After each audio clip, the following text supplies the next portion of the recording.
A la fi, el Centelles s'ha adonat que no era bo per a disparar.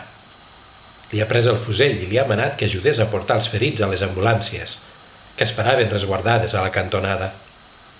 I així ha pogut veure gent amb forats a la panxa o al pit, per on se'ls escapava la vida.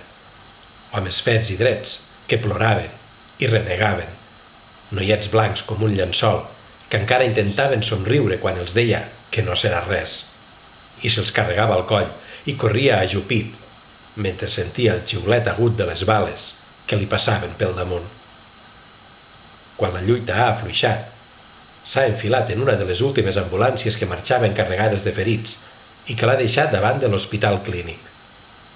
En baixar de l'ambulància, ha vist estirats al terra de l'entrada una sèrie de cossos tapats amb mantes. «Per què no els entren a dintre, aquests?», ha demanat a un dels conductors. «Perquè a dintre necessiten el lloc per als vius.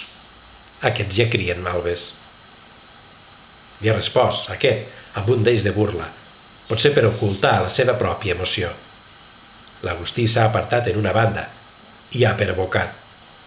Però com que no tenia res a l'estómac, només li ha sortit una bilis fosca, amarga, com la fel.